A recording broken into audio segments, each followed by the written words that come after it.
What if the reason that you're underpaid has nothing to do with your employer, nothing to do with the government, but everything to do with you? I know that might be a hard pill to swallow, but stay with me because over the next sort of 10 minutes, I'm going to show you how you can make sure that you are never underpaid again. Now, if you're a doctor, dentist, or a consultant who feels a bit guilty for charging for your work, this is the video for you because I'm going to show you why undercharging is not serving your clients, it's not serving your career, and it's not serving you, and the 4 steps you need to change it. Now, the first thing that I need you to understand is that undercharging is not just a financial mistake, it is actually an emotional problem. Now, here are the 3 biggest drivers. The first and the biggest, and I'm sure you're all familiar with it, is impostor syndrome.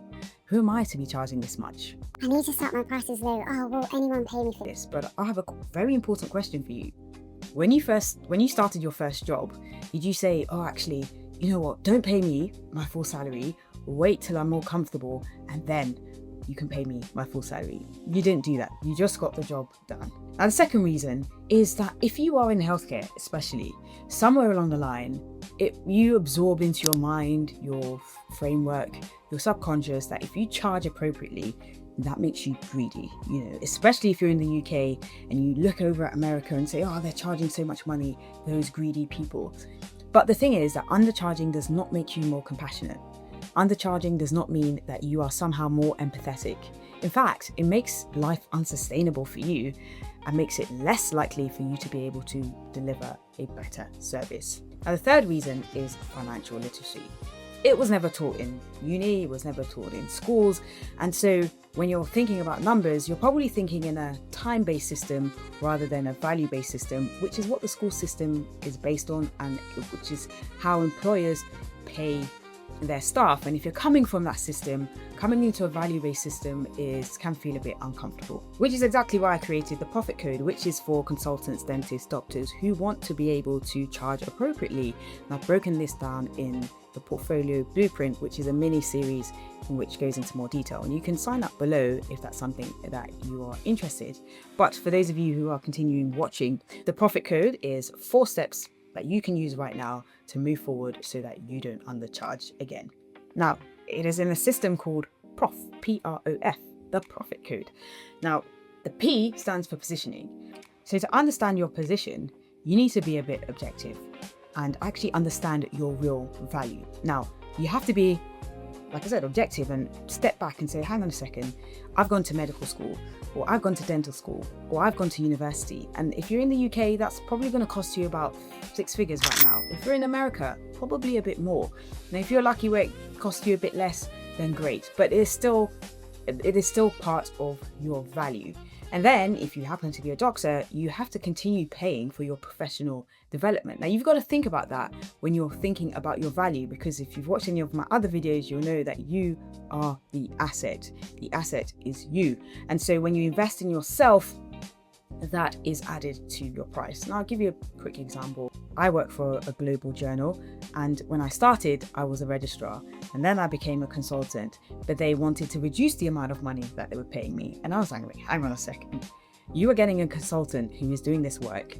I have years of experience, years of expertise, and a lot of has been invested in me. So maybe you might want to go for somebody more junior if you cannot see that value. And they were like, okay, fine, we'll pay you what you've asked for, because I understood my value and I didn't want to be underpaid and I didn't want to undercharge, because I understood what they were getting from me. It wasn't just somebody to come to the meetings and do what I was doing. It was the experience I had behind me, the expertise I had behind me, and all the investment I've had in my career.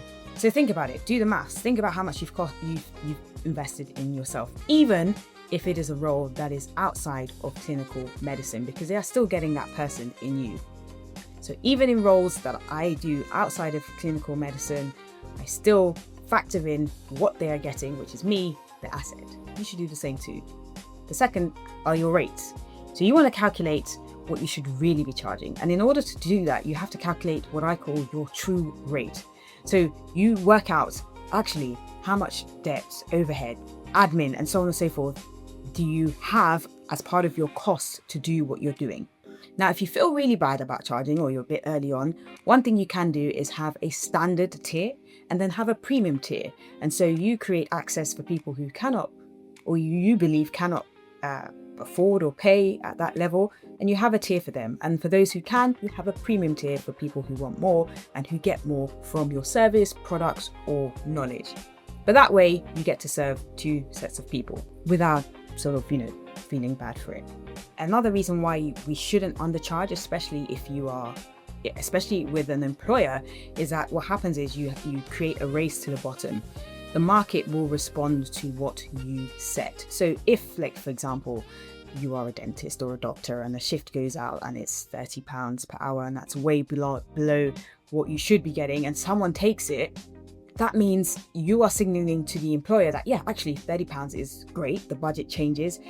It's now £30. But if everyone says, no, we're not doing it for £30, they increase the budget and it's now £50. And so now people do it and they say, okay, this is now the new rate. So you're kind of hurting yourself as a collective if you accept something that is less than your value. Not just you, but the collective. Now, the third is O, and that stands for offers. And this is how you create an offer that clearly communicates your value, that clearly communicates an easy way to say yes, and moves you from a time-based system to a value-based system where you charge for outcomes and not for hours. Think about it like this, right? Imagine now you are at home, your toilet starts to leak. It's leaking all over the place. It's flooding. There's nothing you can do. You're literally getting buckets to pour it back into the bath or back into the sink. And you just want this water to stop. You call up your plumber and you say, I need somebody to come and stop this leaking now. And somebody appears and says, it's going to cost you £150 to stop this leaking. And you say, yes, please, I need this leaking to be stopped. And they stop the leaking in 5 minutes. Okay? Would you say, oh no, actually it only took you 5 minutes, so I can't pay you £150? Or will you say, yes, great, thank you so much. You stopped the leaking. You stopped the water flowing everywhere. This is what I wanted. Doesn't matter if it takes 5 minutes or if it takes 50 minutes. What matters is the outcome, which is that your toilet is no longer overflowing. Now that is what you want to create when you are creating your offer. And last but by no means least is fit. F is for fit.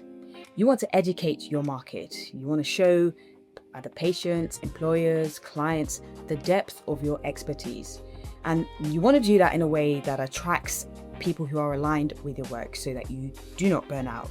Now, the reason why fit is important is because in portfolio careers, you want to be working on stuff that you enjoy. You want to be working on stuff that energizes you, doesn't drain you.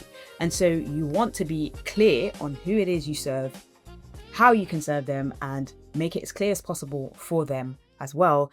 They also feel like they're getting value. Now, I'll be super honest with you. If you undercharge, and I've seen it so many times, I've seen people charging ridiculously low amounts for a service. And guess what? They don't deliver a good service because they're not being paid enough for it. Most of us are incentivized by reward.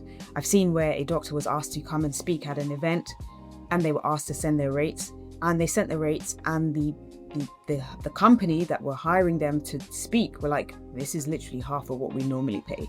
And guess what? This doctor has undervalued themselves and undercharged.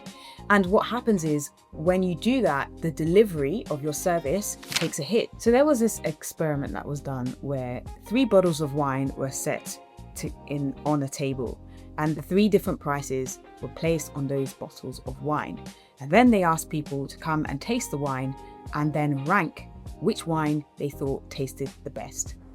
Now, the wine that had the most expensive price tag on it was voted as the best tasting wine. But the twist is that all of the wines in the bottles were all the same, but the perceived value of the wine with the highest price got the best reviews. Now, what does that tell you? It actually makes you, as the provider, step up your game and deliver more. If I said to you right now, that I'm going to pay you £5,000 to come and speak on a topic for 10 minutes, you are going to spend time preparing. You are going to make sure this is the best 10 minutes talk you've ever given. Whereas if I said, can you come and do it for £2.50, the chances are it's going to be pretty basic. So there is a benefit to having the right price for your service. There is a benefit to having a standard and a premium service.